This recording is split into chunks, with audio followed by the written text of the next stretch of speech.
Now normally, beginners tend to have only rated or featured levels as their first rate.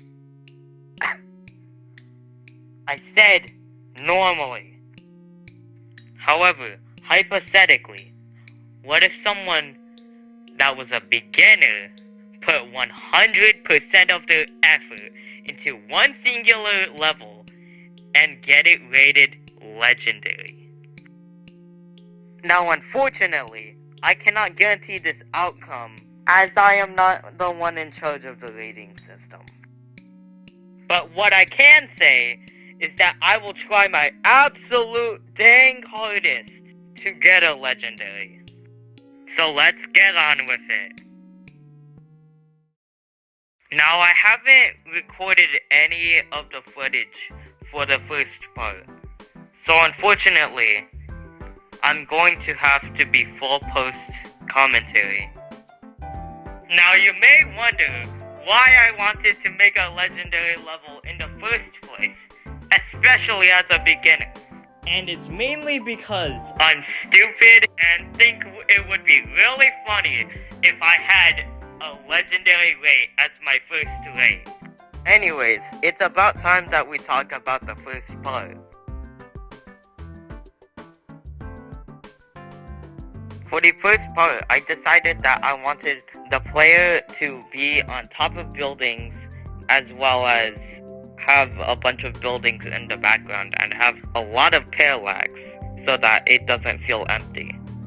Specifically, I made 3 sets of buildings in the background.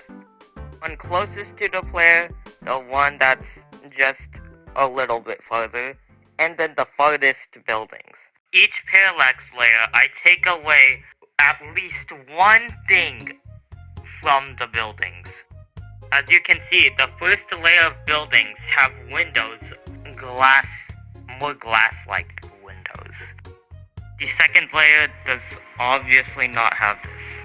The third layer has only the shape because no one's gonna pay attention to the very back layer. As for the buildings you jump on, well, they're also fairly simple. In fact, they're so simple that I bet anyone can make them by themselves. The most notable details I'll point out though are the rocks which come from these tabs. Now, the last thing I'm going to point out are the orb deco and the air deco. I wanted to make orb deco like how cheat codes did, but I didn't exactly want to copy it. So I came up with the idea of power lines.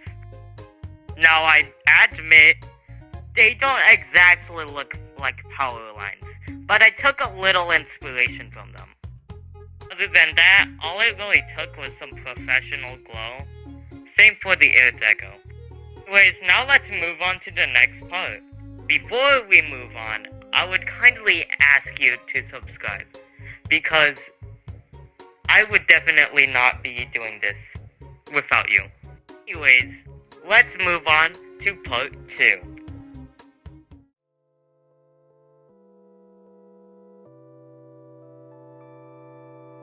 Anyways, for part 2, I'll probably show you some live audio clips. However, I don't think they're gonna be very useful. Alright, update. Now I am recording. So,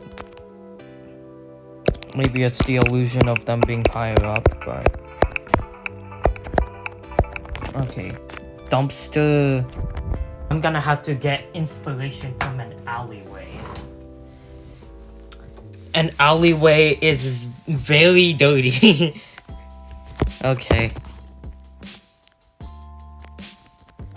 Well then, clearly this dumpster is not accurate. We will probably have to modify the dumpster. As you can see, my live commentary wasn't exactly great.